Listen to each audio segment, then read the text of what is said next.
Thanks everyone for coming. How's the mic? Good. All right. Online people, if any, can hear. So thanks for being here. I'm excited to be back on campus to talk to you all today.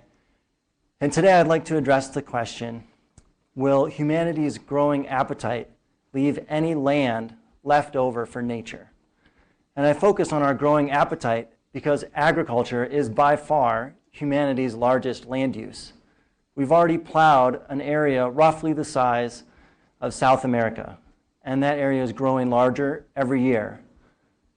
How large it ultimately grows will have a huge impact on our ability to leave some land set aside for nature. And I'm interested in this question for a variety of reasons. First, I have children, and I'm interested in what kind of land, or what kind of world they will inherit. Will they inherit a world that still has orangutans in the rainforest in Indonesia and giant anteaters in the rainforest of Brazil? Or will these habitats and species fall victim to our growing appetite?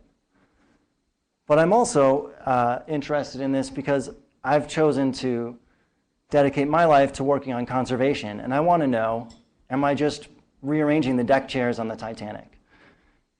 Is it inevitable that the human population will expand so that it completely overruns nature, no matter what conservationists do? And so maybe I'm wasting my time. Or in other words, will our population grow till it reaches the carrying capacity of Earth without leaving any land left over for nature? Or can we voluntarily limit our population before it reaches that point, and our demands on the Earth before it reaches that point? So if you ask this guy, the answer is no, right? So this is Reverend Thomas Robert Malthus, who famously published in 1798 his essay on the principle of population. And he strongly argued that population will inevitably grow until it's limited by what he referred to as the difficulty of subsistence, meaning malnutrition, starvation, famine, disease. And he strongly argued that there was nothing we could do to stop population growth prior to that point. And it's this thinking that informed a lot of people who studied this area, including up until more recent times in 1971, Paul Ehrlich, who published the book The Population Bomb, in which he predicted mass starvation. And you can see why he was worried by looking at, because these are the data that he was looking at. So in 1968, the global human population was growing at a rate of 2.1%. And in fact, it was growing faster than exponentially. It was growing a little bit faster every year. And so if you were to extrapolate that growth at 2.1%, you can see that we would have a population bomb that detonates or explodes and mass starvation. This would be totally unsustainable. And this had led some environmentalists to feel that the only solution, right, was sort of draconian measures, government intervention to limit the population and save the planet. And fortunately, history took a different course. I don't know, hopefully most people know this, but I'm often surprised at how many people don't know this. Our growth rate of the global human population peaked in 1968. Right? So 45 years ago, it's been falling every year since then.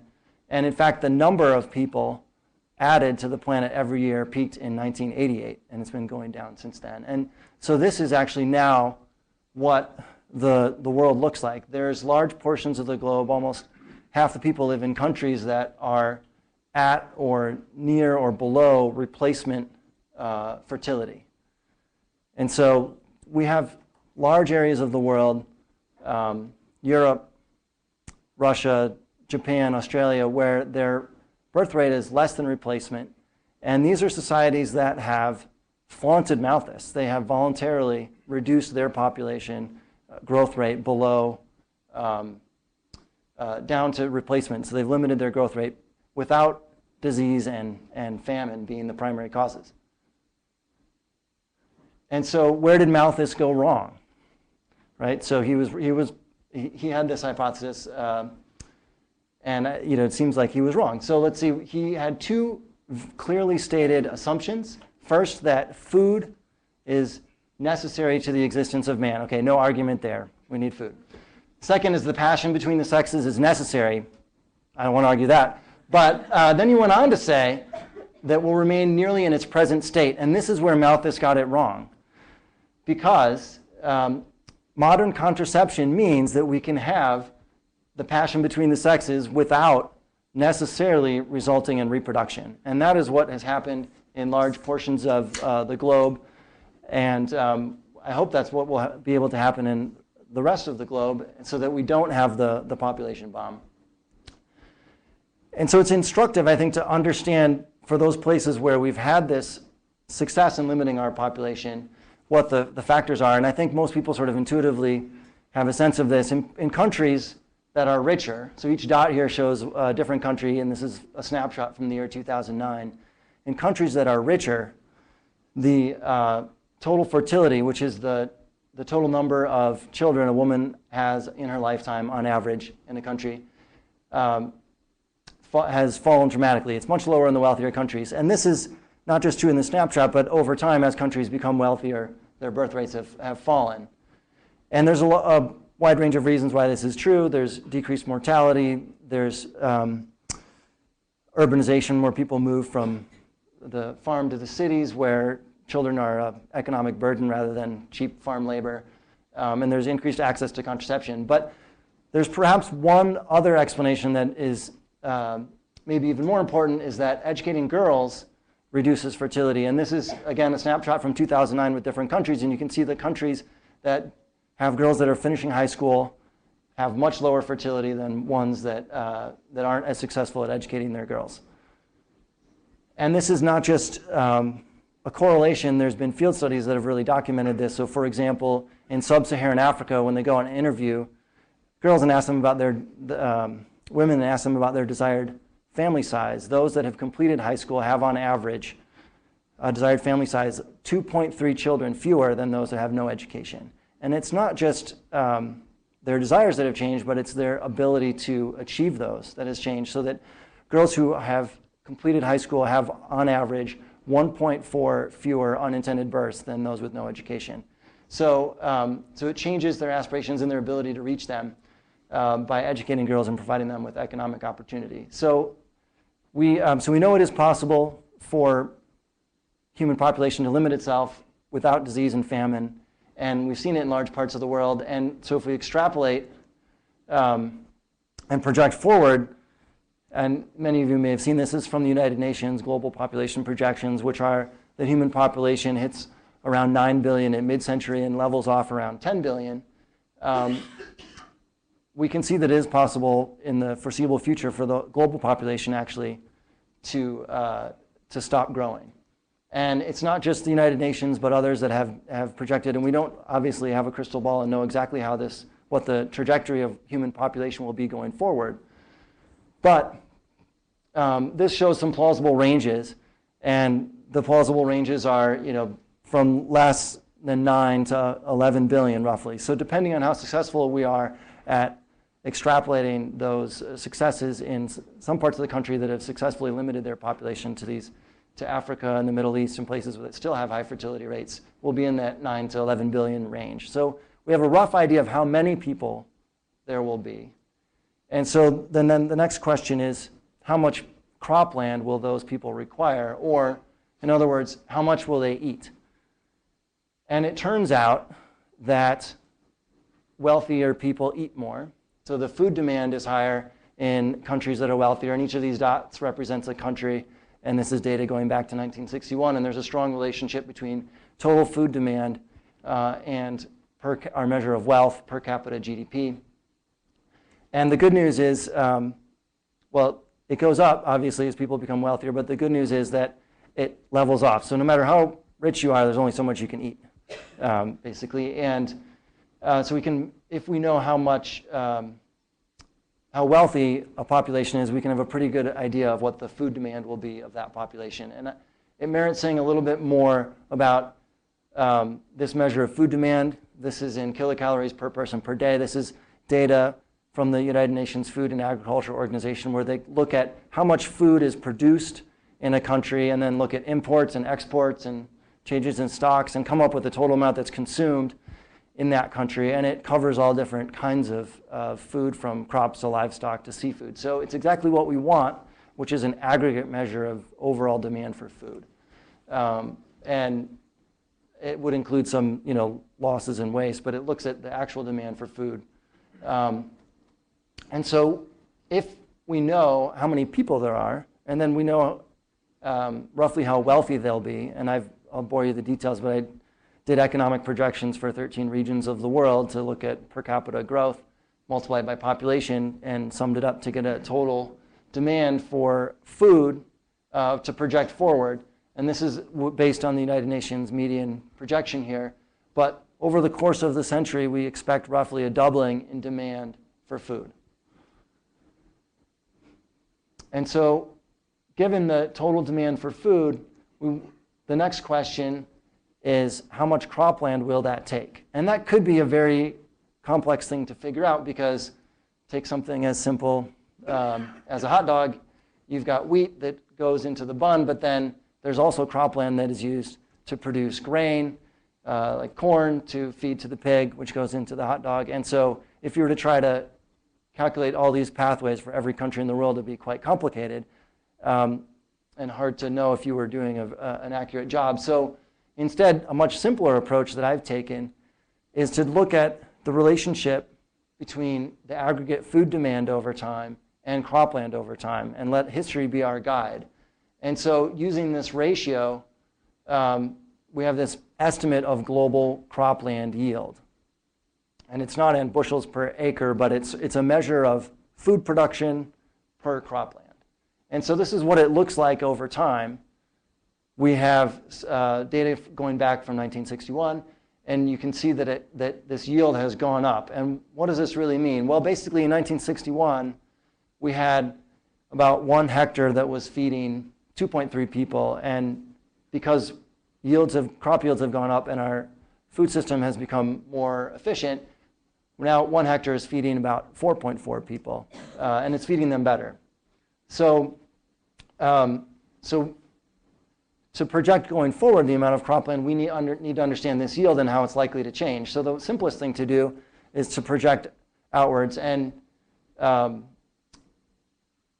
simple linear extrapolation assumes that the past trends will continue, which would mean that yield would roughly double over the course of the century. And now there's several reasons to think that we could achieve continued yield growth. The Green Revolution, as many of you know, had improved crop varieties and nutrient management that's led to dramatic increases in yields on crops. And that's an ongoing thing. There are large areas in the world where the Green Revolution and those improved crop varieties and fertilization have not yet reached those areas, and there's these large yield gaps. So we know that there's great opportunities to increase yields in those places. In addition, even in places like even in Iowa, where they already have high yields, the maximum achievable yields are going up every year as well. And it's not just large intensive agriculture, but smallholders, farmers with small plots in developing countries can also dramatically increase their yield. So we know there's a lot of potential there to increase yield growth. Of course, more pessimistically, it may be that yield growth slows due to soil erosion or degradation, a lack of investment in agricultural research, phosphorus scarcity, and increase in prices in fertilizer, or climate change. So I explored 2 different scenarios. One is the continuation of current yield growth, and another is where yield growth falls in half, so we only had half as much. So now we can answer the question, how much cropland will people require? And just to put it in context, because I'm going to throw some numbers around, and we want to put it in context. So there's about 887 million hectares of tropical forest remaining. And I focus on the tropical forest because this is the place where most of the agricultural expansion is occurring. And in the temperate regions, we do have some agricultural expansion, but in a lot of places, there's agricultural abandonment. And so that will be made up for, plus the expansion, often in the tropical countries that have land that is well suited to agriculture and has not yet been converted. So these are the remaining primary forests. Much of them are still in Latin America and the Amazon. So if we project out, so we take the populations and the economic projections and the food demand and assume yield growth continues as it has, we see that cropland actually peaks. And in the not too distant future, so 2042, so in the next several decades, we see that the continuing increase in yields and cropland acres at some point is offset by the declining growth of the human population. And out in 2042, we start to have a decline in the amount of cropland we would need to feed humanity. And between now and then, we'd need 48 million more hectares, so about 5% of the remaining tropical forests. So it's a significant impact, but it would still leave a fair amount of land left over for nature. And one thing that many of you in the room may have noticed that I haven't talked about at all is that cropland not only produces food, but it's increasingly used to produce fuel. And so this figure isn't displaying quite on the Mac quite as it did on my PC, but in addition to this red line here, where we had 42 million hectares of additional cropland, there's an additional 65 or 48 million, there's additional 60 million hectares, so more than doubles the amount of new land we would need if we produce biofuels as projected by the World Energy Outlook, which where we have a conversion of cropland to biofuel production of about 2.4 million hectares per year. So let's look at some of the other things. We don't know exactly, as I mentioned, how population will grow. And so using that range of scenarios that we talked about earlier, depending on whether we have a peak population this century of around 9 billion versus 11 billion, we'll have either relatively small increases in need for cropland for food demand, or up to over 100 million hectares of increase in demand for cropland. So over 10% of the remaining tropical forest here directly converted to meet food production if we reached a population of 11 billion. And even more dramatically is if we were to have slow yield growth. So if yield growth were to fall by half, we would have almost half of our remaining tropical forest would be required. An area the size of roughly half our remaining tropical forest would be required to meet food demand. And this would be devastating for conservation. This is just the net increase, so it doesn't look at effects of fragmentation or the fact that we may lose cropland in some temperate areas and need then have, like if we lost 100 million hectares in temperate lands, we would then need 500 million hectares in tropical areas. So this would be, on the conservative side of impact, this would be devastating for conservation. So to summarize, the next decades are the final rapid expansion of human population and land use. So we have population growth that's been slowing every year for decades. It's going to continue to slow. We have yields going up. We expect them to continue to go up. At some point, the amount of expansion that's required to feed that human population is going to slow and stop, and we'll have peak cropland. And that's likely to occur in the next several decades, depending on how effective we are at reducing human population, continuing the trend in reducing fertility. And a surprising result is that, of course, depending on assumptions, because biofuels are so driven by policy that it's hard to predict exactly how much biofuels we'll have. But in this scenario that's consistent with the World Energy Outlook projections for biofuel consumption and the United Nations median population projection, more than half of new land required for cropland would be, between now and the peak, would be due to biofuels. So I think that's another significant factor, and that's policy could require much more biofuels than is currently projected by the World Energy Outlook. So this to me is very concerning, that we need to keep an eye on what the footprint of that biofuel production is and make sure that we're leaving room left over for nature. And another important thing that this teases out is that investments in agriculture and continued yield growth and fertility reduction will reduce the demand for cropland and help us leave more land left over for nature. And I need to point out that just because cropland doesn't grow doesn't mean that remaining rainforests and other habitat will be protected, but it does provide us the opportunity to protect them, which we don't have if they're converted to cropland. And so I think there are some important implications for conservation. I'm encouraged by this because my conclusion is that there is room for both people and nature. So when we're setting aside land for nature, the argument that, well, people need that land to just to feed themselves for basic subsistence, I don't think is true. We have room for both. And the window for habitat protection, this window of the last few decades of expansion of human population and land use for agriculture, it really is upon us now. And so if we're going to do conservation, it's more important now than ever because we have this most rapid but time-bound window where there'll be this push for expansion of cropland. And so this is when we most need that protection. It'll be too late, if we wait another 40 years for many of these places. And it suggests that conservation should really be seeking ways to engage and form new partnerships with folks that are working on increasing agriculture yields so we can figure out how to do that sustainably. And also with people that are working to reduce birth rates in this really constructive way that people can get behind of educating girls. And with that, I think we have plenty of time for questions.